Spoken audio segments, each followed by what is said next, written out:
যেন মস্ত বড় একটা চাকের মতো। দিগন্তের বুকটা একেবারে হাট করে খোলা নেই, কিন্তু গাছপালা সেখানে মাথা তুলে আছে। বোধহয় হেঁটুরেদের ছায়া দেবার জন্য তারা মাথা তুলে ধরেছে। সারেঙের খুপড়ি থেকে ভেঁপু বেজে ওঠে, এবার যেন একটু দূর থেকেই বাজে। এতক্ষণের পথে ঠিক ওরম জায়গায় চোখে পড়েনি। হয়তো এবার যাত্রী বেশি, তাই আগে থেকেই তাড়াহুড়া। যাত্রা আসন্ন, যাত্রী তৈরি হও। লঞ্চের নিচের তলায় হাঁক ডাক লেগেছে, যন্ত্রের শব্দ ছাপিয়েও তা শোনা যায়। এবার নামা ওঠা, সকলেরই ভিড় বোধহয় সমান। ভেপুর শব্দে খোপের তর্ক দমন হয়। ব্রহ্মনারায়ণের গলা শোনা যায়, কোথায় এলো? গাজী বলে, আজ্ঞা কালীনগরগঞ্জ। বিস্ময়টা যেন বিদুষীর গলাতেই চকিত হয় বেশি। এসে গেল আপনার? হ্যাঁ। ইস, এই বাবার জন্য ওর সঙ্গে একটু কথা বলতে পারলাম না। আপনি খুব বিরক্ত হয়েছেন তো? তাড়াতাড়ি বলি, বিরক্ত হব কেন? হলেও কি তুমি আর তা বলবে? এবার শোনো গিন্নির কথা। ওসব আপনি তুমি এর সহবতে নেই যে। অনুমতি সাপেক্ষের অপেক্ষায় সহজের মুখে দরজা টেনে দেবেন। যা মুখে এসেছে তাই সহজেই সহজানে। আপন মনে বুঝে দেখো, বিরক্ত সত্যি হয়েছি? একটু হয়তো বিব্রত, সেটা কথার গুণে নয়, প্রসঙ্গের জটিলতায়, তর্কে অরুচি। আজ তাকে দিয়েছি দূরের গারদে। স্বয়ং ব্রহ্মনারায়ণ তার চেয়ে অনেক বেশি ঢেউ দিয়েছেন প্রাণের তরঙ্গে, বরং আঁত দেখিয়েছেন, দাঁত দেখাননি। একালের কলম যদি ওর প্রাণের দরজায় কুলুপ না হয়ে ওঠে, সে কথাটা না বলা থাকবে কেন? বলি, না না, বিশ্বাস করুন, বিরক্ত হয়নি। বোধহয় গৃহিণী সহজে সহজ মানেন ব্রহ্মনারায়ণ। আপনি তাকে গোল্লায় দিয়ে তিনিও বলেন, দেখো বাবা, কিছু মনে টনে করো না, যা মনে এসেছে তাই বলেছি। হেসে বলি, ঠিক করেছেন, কিন্তু ঝিনি তা মানবে না, ও ঠিক রেগে থাকবে। আমি ঝিনির দিকে তাকাই, ঝিনি যেন সেসব কথা শোনেই না। তার গলায় একটু যেন অবুঝ বিষণ্ণ হাসি বেজে ওঠে। বলে, আমার এখন খুব খারাপ লাগছে। আমি বলি, না না, আমি মোটেই সে কথা বলছি না, বাবার কথা ছেড়ে দিন, বাবা ওই রকমই, কিন্তু আপনি এখন নেমে যাবেন ভেবে খারাপ লাগছে। ব্রহ্মনারায়ণ বলে ওঠেন, তা বলে তুমি এখন ওকে গোসাবায় টেনে নিয়ে যেতে পারো না? কথা শুনে সকলেরই হাসি সামলানো দায় হয়। ইতিমধ্যে গাজীর ডাক পড়েছে, বাবু, লঞ্চ কিন্তু ঘাটে লাগে।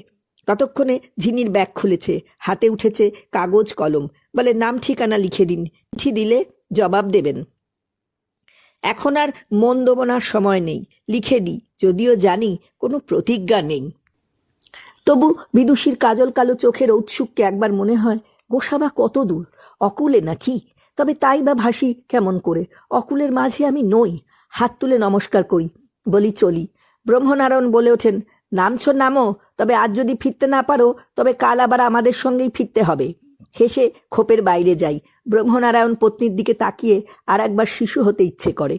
ঝিনি চোখ নামায় না। গাজী বাবরি উড়িয়ে দাড়ি নাড়িয়ে ডুবকি শুদ্ধ কপালে ছুঁয়ে জানালার কাছে ভেঙে পড়ে। বলে, বাবু, চললাম, তবে যেন আবার দেখা হয়।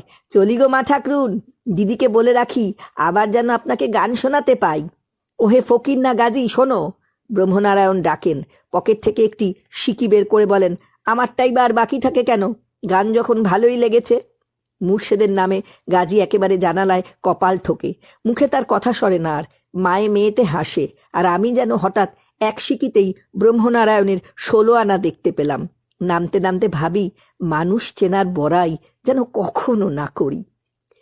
পারে উঠে তাকিয়ে দেখি চিনি হাত তুলে আছে। ও যেন অবাক হয়েছে, তবু মনের পালে তেমন বাতাস নেই।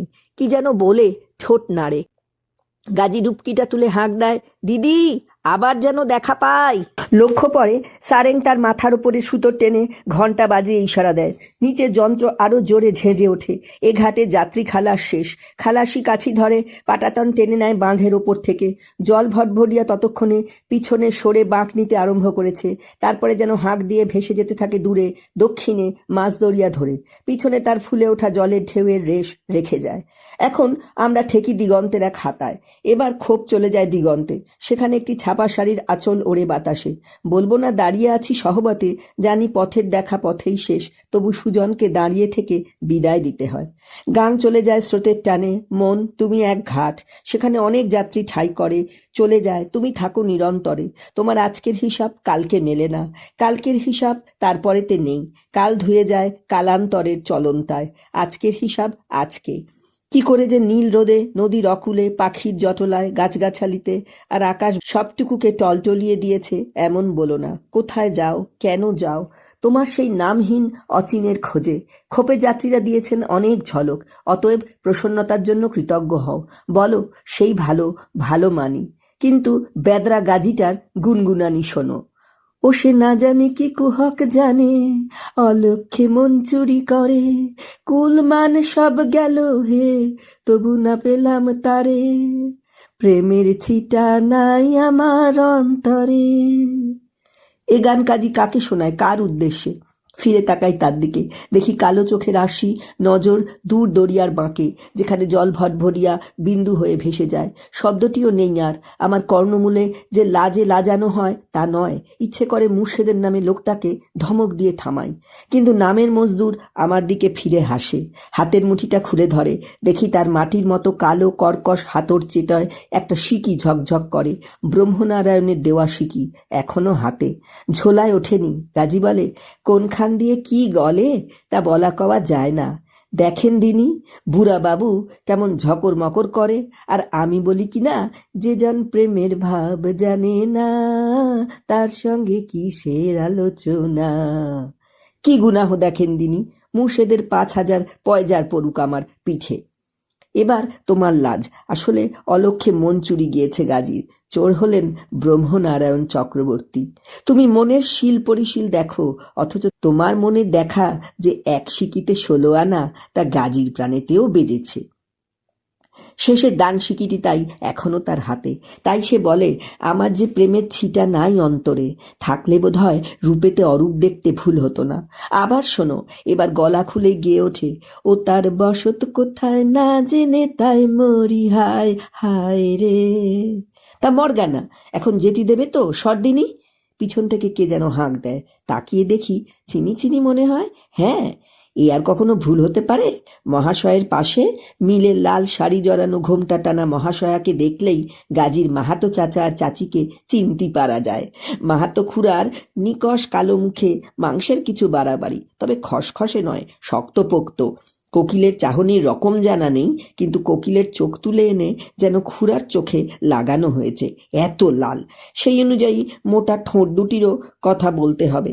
হতে পারে দোকানি সেজে দেওয়া পান খেয়েছে।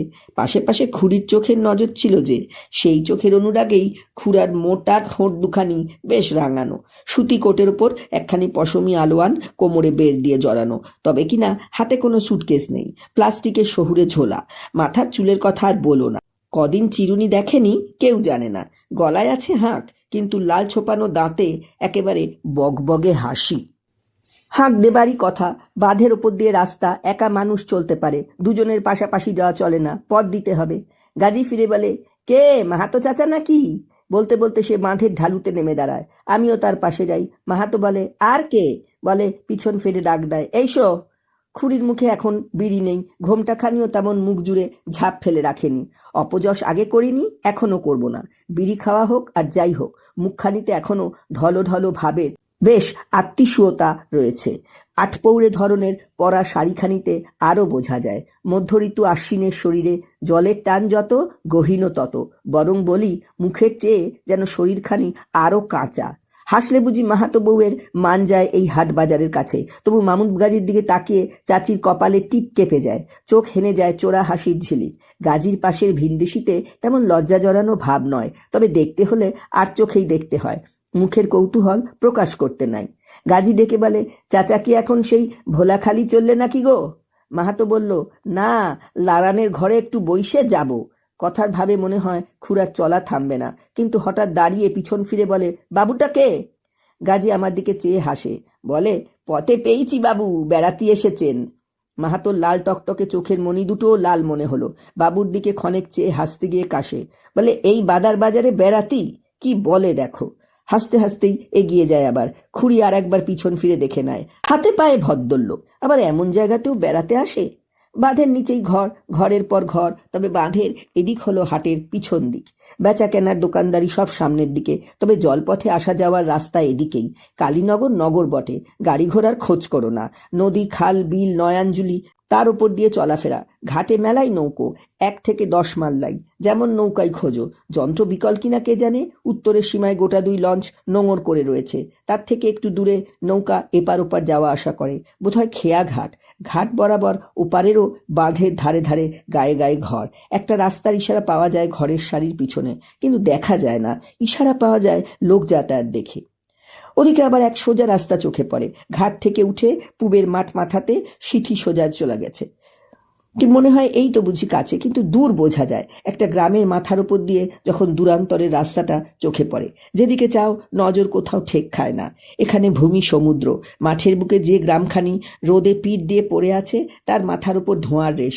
সেই বুঝি সেই বনচড়াই। বনভোজনের মাঝে মাঝে মাঠ থেকে শোঁ করে উঠছে আকাশে, যেন মাঠ ছুঁয়ে থাকা বাঁকা তীরের মতো। তারপরে হঠাৎ ছড়িয়ে যাচ্ছে আকাশ ভরে শতে সহস্রে, ঝাঁপ দেয় গিয়ে আর এক সীমায়। মাঠে মাঠে মানুষের দেখা পাওয়া যায়। ধান কাটা শুরু হয়েছে, তবে পুরো মাত্রায় নয়। স্রষ্টারা এখনো শ্রমের ফল তুলতে দল বেঁধে মাঠে নামেনি।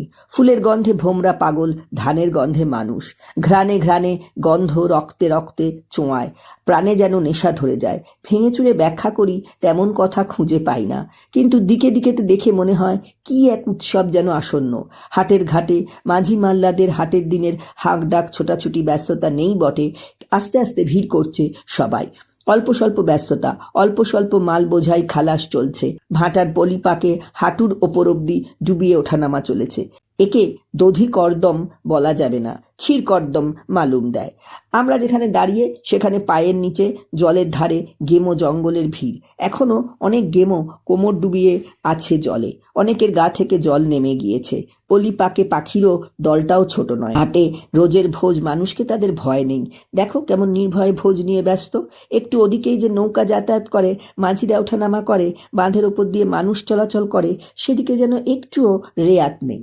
সব মিলিয়ে যত দেখি মনে হয় যেমন গুরু গুরু মেঘ ডাকে দূরের আকাশে, চিকুর হানে চিকচিক অলক্ষের মেঘে আসমান জমিন দেবে ভাসিয়ে, তেমনি এখানকার মাঠে জলে মানুষে সব কিছুতে এক মহোৎসব যেন আসন্ন।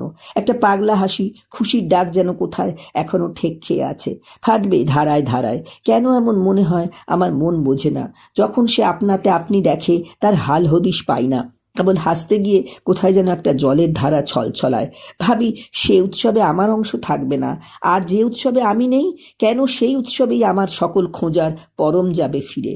আমি যার নাম জানি না, রূপ চিনি না, যার কেন ও কিসের কোনো কারণ জানি না, অথচ তার ডাক শুনেছি সেই কোন ভোরে, যখন সংসারে পরম রতন বলে জানা ছিল মাকে, যখন তার কোলের কাছে শুয়ে প্রথম চোখ খুলেছিলাম, সেই থেকেই ডাক শুনেছি, দৌড় দিয়েছি।